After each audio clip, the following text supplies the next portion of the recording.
Portage Community Redevelopment Agency Board meeting for Tuesday, March 22nd. At this time, I'd like to stand and say the Pledge of Allegiance.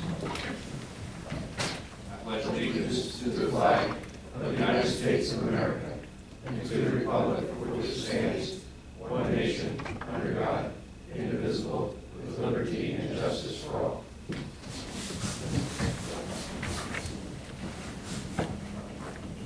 Roll call, please. Chairman Scott Chorley. Here. Member Jenny Sorrell. Here. Member Tom McClary. Here. Member Tom Kinsella. Here. Member Linda Rodriguez. Here. City Attorney James Matthew. Here. City Manager John Yu. Here. Thank you. Looking for motion to approve. Motion to approve board minutes. Second. All in favor? Aye. Aye. At this time, there's no one signed up from the general public, but I did want to open it up at this time for public commentary. Show of hands if anyone would like to speak. Seeing no hands, I'm going to move on to comments from our city manager, Mr. Gibb. Nothing to answer from the board, and I'm going to start with Councilwoman Sorrell, or Board Member Sorrell. Thank you very much. I have nothing at this time. Board Member Rodriguez. I have nothing as well, thank you. No. Okay, so we're going to move on at this point to board business, which is going to be Cody River Landing bid phase construction observation services. And I'm going to pass that to Mr. Gibb for introduction. Thank you, Mr. Chairman. In front of you, the individual project supplement master agreement for professional services. This is services that Ayers Engineering will provide for both phase 1 and phase 2. Basically 3 tasks. Owner's representation, project management meetings, they will attend, they will be our representative through those meetings. Task 2 is bid phase support. Ayers will prepare bid packets, attend pre-bid meetings, and so on. You see the details in there. And task number 3, construction observation. City staff has minimal ability. We can go out and measure something, make sure it was 100 feet long. But the technical questions, the technical observations, the technical assessments, we would need assistance with. And so as we discussed 2 weeks ago, we wanted those items in the contract. Mr. Matthew, Mr. Martin, and I spent a good deal of time going through that so that we're all on the same page. So that Ayers in the city and the CRE board know what's in the contract, we know what we're getting, and we're getting everything we need. So that Ayers is taking care of issues that we don't have the capacity to do. I go to my engineering department, there's nobody there. And that's where I asked Ayers to step in. So what you have in front of you is that enhanced contract, the enhanced services, and I think the CRE board and Ayers are on the same page now. Mr. Martin is here to answer any question you might have of him, Ayers. And ultimately, I would request a motion to approve or authorize signing the contract. This is going to be an action item, so what I'd like to do is invite Mr. Martin, so that when we open for discussion, I think part of that may be some questions. So I wanted you to be able to be here to answer some of the questions. So thank you. There you go. Thank you. Appreciate that, Mr. Mayor. And Mr. McClary, I wanted to start with you.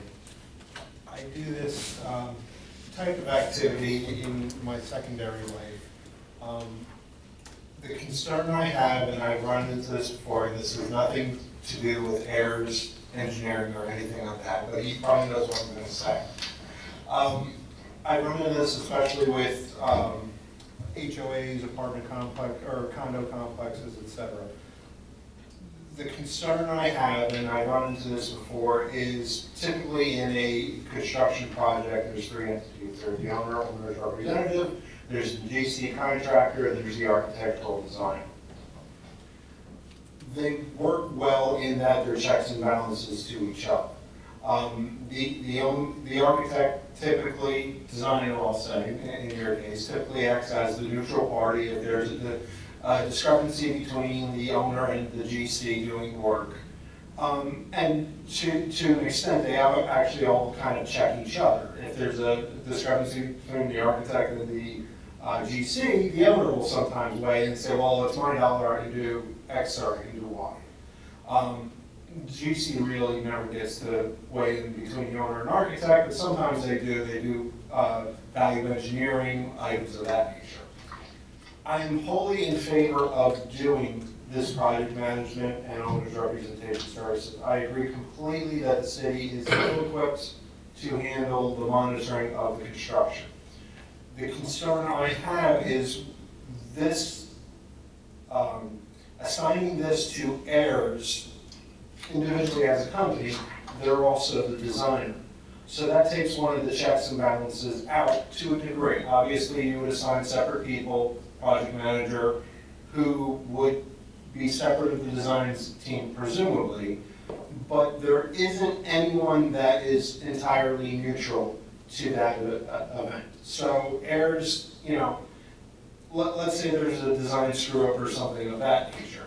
Is it truly an independent observation with respect to the design intent or the design versus the GC or something of that nature?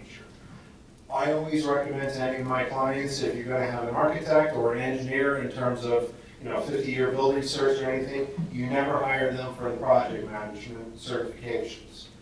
One, it's a selling point for me, but it really is to protect the owner in that I'm a neutral party. I have no allegiance to the designer. I have no allegiance to the GC. My client is the owner and only owner. That's my concern with respect to this. I'm wholly in favor of doing it.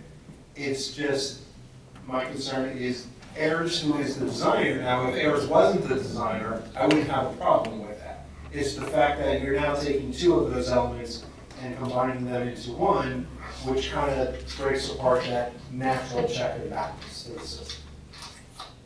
You're still gonna have the check and balance between the three parties. You're gonna have whoever we go up to bid and we hire. You're gonna have them as the architect. Well, no, you're already designed now. Right. So they have full design phase. So they could theoretically protect the design. Then you have the owner. It's almost like a triad: GC, design engineer, and owner/owner's rep. You're now kind of shifting more towards the architectural design phase with the owner's rep services, instead of having a true neutral triad going for the project. And again, it's nothing. Age-old. Yeah, it's the age-old. Why do I have a buggy pack? It's the age-old problem when you have this type of services. I'm not saying it'll ever go wrong, but there's always the complete neutrality is out of it, because you're going with the same firm in and of its own nature. So now it's the owner's rep/architect is the same firm. You'll have the GC, and then you'll have, excuse the term, an ill-equipped owner watching all, unable to check the project management portion of it. Well, I guess the alternative would be to have them put out for bid not only the contracting services, but the engineer. No, the engineer,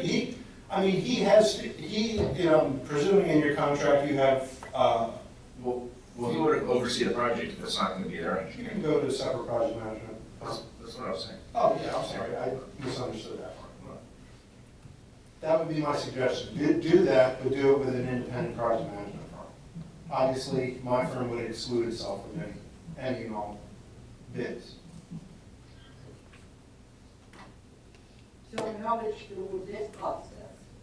Well, it's a simple bid process. You already have that put together. You have the scope of the plans that would go out to bid, and you just solicit 3 firms under normal bid criteria. So do we have a range? I mean, if we're talking about $50, then let's go for it. Oh, no. I mean, overall, you would be going to firms, the price would probably be very similar to what you're seeing here overall. But how far would that set us back to? Because one of the reasons we have an engineer so we can move the project quicker, because if there's an issue and you're running into an issue with DEP, DOT. Well, we're not taking his design, I mean, he would still be responsible for DOT and all of that. But I think the discussion why we did this is because the city doesn't have the engineering capability, so if there's a problem on Monday and they're only have an engineer out there once a week, that means that project is stalled for at least a week until there's an engineer out there working at it. So, you know, I think that the purpose of what we talked about was to move this project along quicker. So if you put it out to bid on any part of it, then it's gonna set us back to the bid process that additional amount of time, would it not? Well, you would be bidding out the project management services, and then you would then go to the GC bid, theoretically. Right, but those extra steps would delay the project, would it not? I'm asking, I don't know. I mean, theoretically, the bid cycle for that, and Jim, you'd have to weigh in on the true bid cycle for a services contract, which I don't know how that.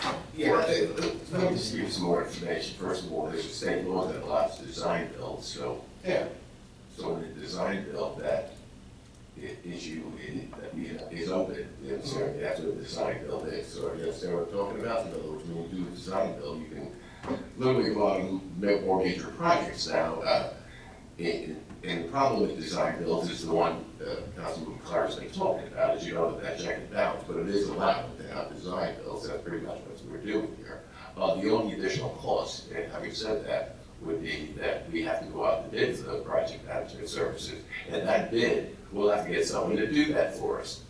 Okay, just, that means a tad of a complicated bid in the sense that I'm going to do bid phase. We're going to need bid phase support, that's what this is, and construction observation. Okay. Yeah, well, this isn't a design build. No, I'm saying if we're going to go out and take bids for someone else to do this, we're going to need their help at least to pay them to go out and get that bid. Mr. Duke can't do that here in the city, that bid. Okay. It's a small amount of money, more than $50. It could be a few dollars, right? You know, if we have to do that bid, in other words, when we do simple bid like we buy a boat or something, we just tax and stuff too, we have a form contract for that, but when you're gonna start saying, well, I want you to do, observation of X, Y, and Z, and this bid, so we're gonna have to put that all together, so it'd be small cost, I would think $10,000 or something, but that would be the only additional one, but pretty much what you're doing is a design build here, right? So we hire them, that's that. Yeah, It's the same thing, right? Well, it wouldn't be a design build, because we're not hiring the GC, we're just hiring the project management / observation. But in the design build, you lose that check and balance, right? Correct, yes. So what he's saying is correct, you do lose that check and balance, he's absolutely correct. I guess one of the questions is that we don't have an engineer on staff, but you do have people that work in different departments, so if you down there knowing we're not the normal owner in your city, you still have a lot of staff with a lot of experience that may not be engineers, so. And that's something that we discussed with Chris and kind of worked out the extent to which city staff can be a part of the process. We don't have engineers, but we do have experienced people who would be able to do parts of the observation and, parts of the evaluations. There comes a time in which somebody's going to say, this needs an engineer. And like I said, we can go measure, make sure if it says 100 feet, it's 100 feet. But I don't have anybody to test the grade and test the concrete and make sure the pipe is the right composite and all of the stuff that I would be expecting errors to take care of, or whomever was overseeing it. So we would be involved to the extent that we have the capacity. And it's something that Chris and I discussed at length, making sure that he understands what our capacity is, and I understand where he's going to pick up and take over with the expertise that we don't have. I'll ask another question. Well, one of the things that I was looking at errors was I was reading about the companies from what I understand, the National Light Company, that's the nuts and bolts of what your company is the engineering portion, correct? Correct. That's the specialty of what you guys do on a national. I would say it's twofold. We've got a very strong engineering and design team, and we're also very heavily involved in inspection and oversight. In fact, our Tampa office has got over 20 certified building inspectors and construction observation personnel on staff here at Tampa. So that's what you guys do. Right. Okay, so, and I'm sure there's others, but, Derek Conner, and just others on. so, yeah. Mr. Consella, what are your thoughts?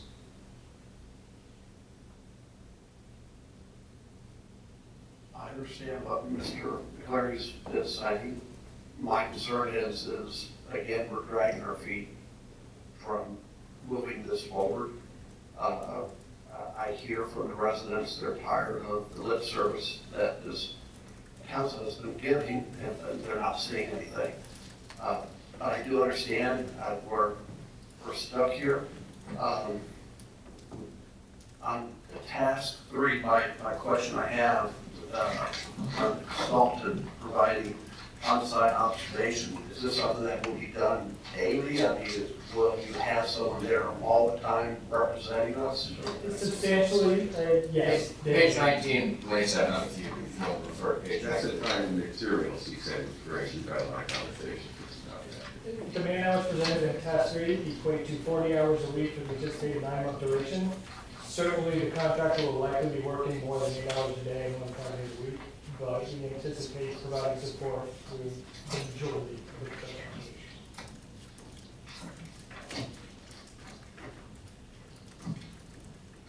I can be good with that.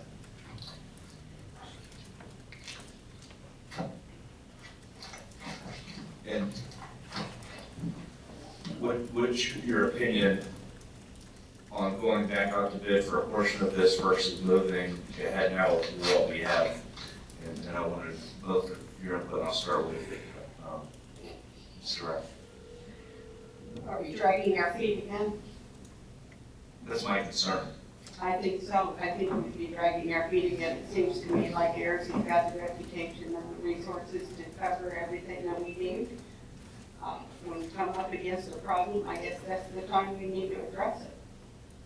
And if they fall down on the job, we can call them on it. And that's why we have a lawyer on staff, correct? Exactly, 2 of them. And an engineer. Isn't that what you do? No, we do project management next. I appreciate your explanation. I thought that was really good, and I understand the tripod of the oversight. When I do construction in my house, the city sends out an entity to make sure that the electrical panel is up to date, etc. So who does that with this project? We would. You know, okay.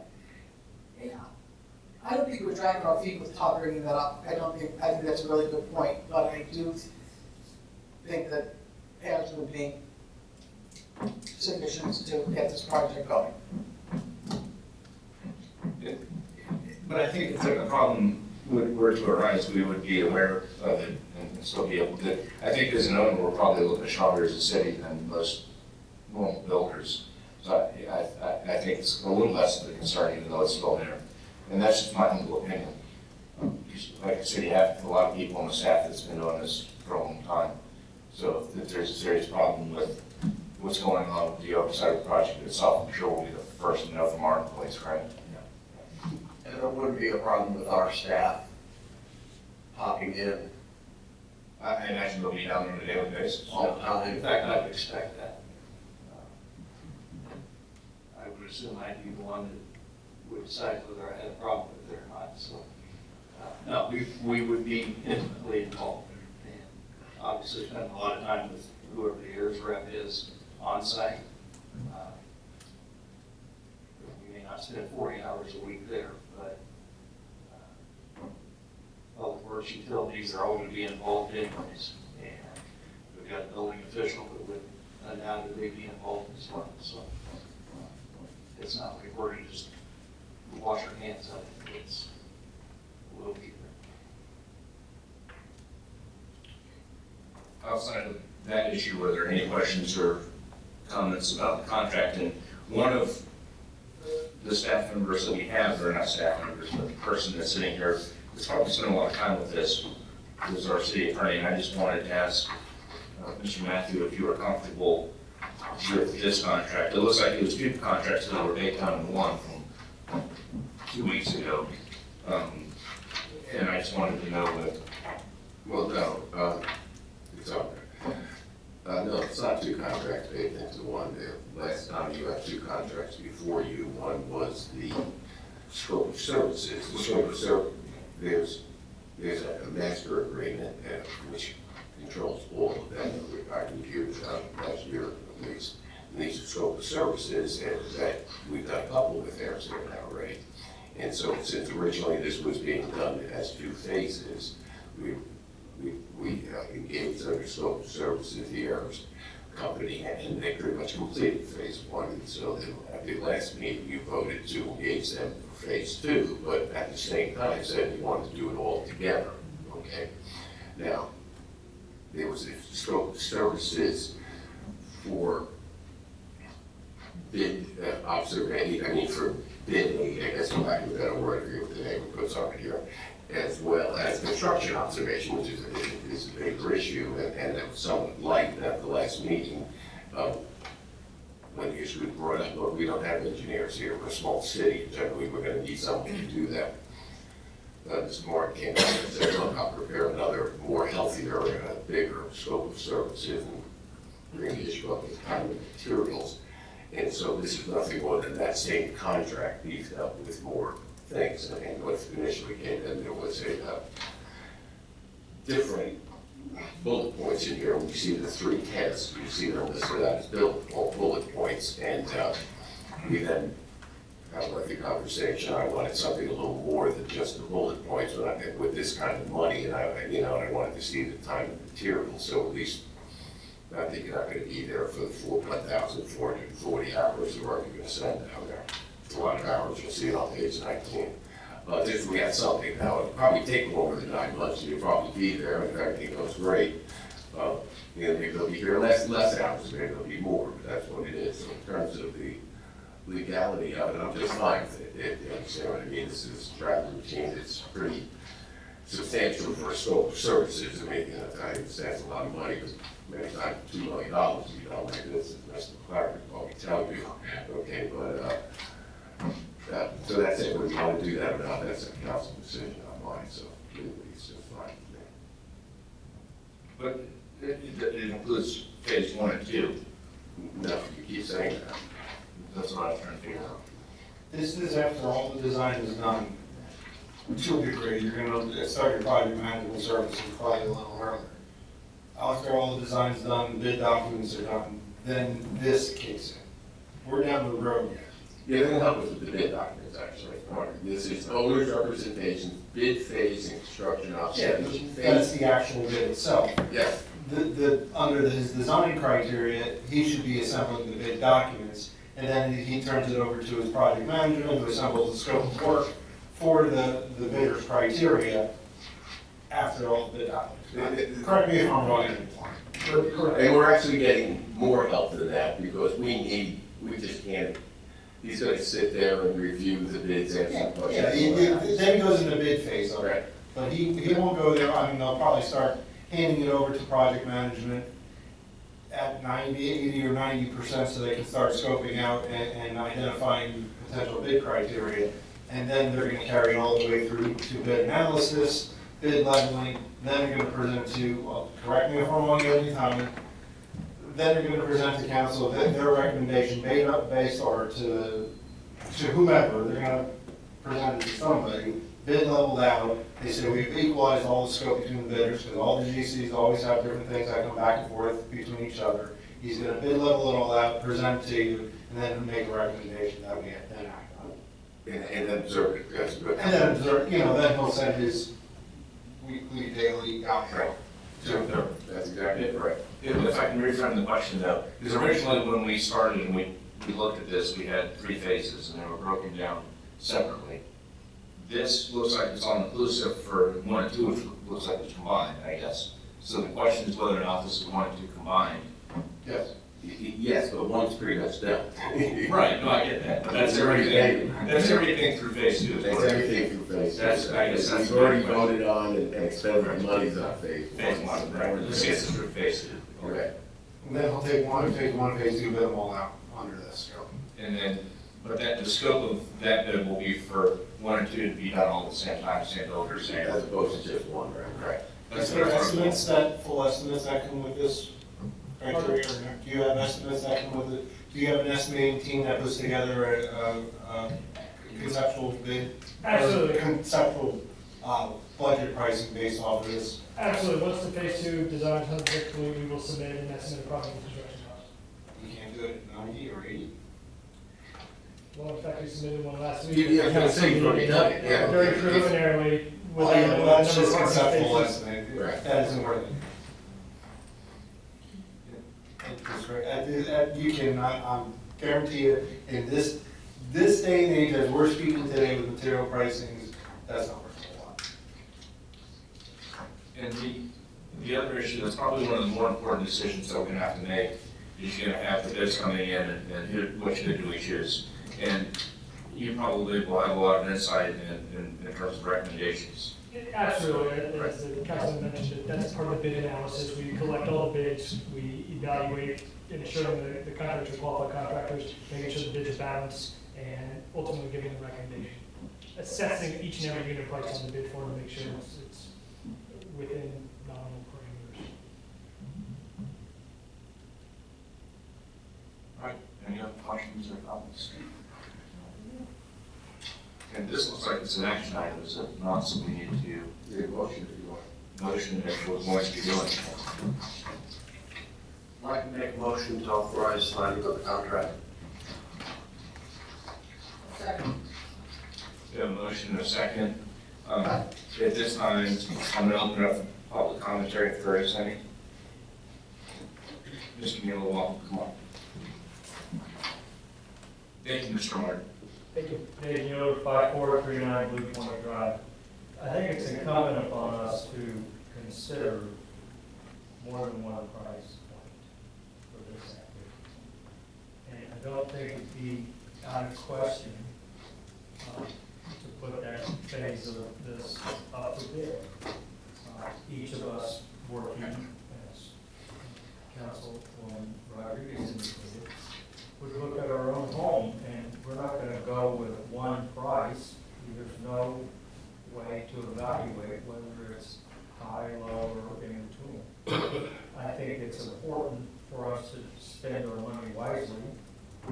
Everybody up there sits up there as a fiduciary and should be looking at this as, how do you spend your own money? And is this something that is gonna move forward with value rather than overpaying for something? In addition, I believe the way the discussion occurred weeks ago, they were revising the sidewalk area and going to encroach upon that swale area and create an issue with the DPA, EPA, one of those organizations that was going to further allow or incur time on this project. I don't think a couple of weeks or a month or so, if we get something like this bid out. And quite frankly, I don't know why you couldn't bid both simultaneously and have heirs evaluate the bids. And they're welcome to bid on it as well. They've already got their price in here, so we have a stake in the ground. Thank you. Thank you. Any other commentary before we go vote? Seeing no hands, before we vote, is there any additional need for any more discussion? Put it to a vote, all in favor? Aye. Any opposed? Nay. Motion passes on a 4-1 vote. This time we're going to move on to old business. If there is any.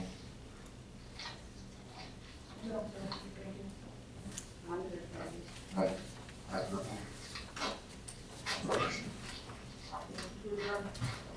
Second. All in favor? Aye.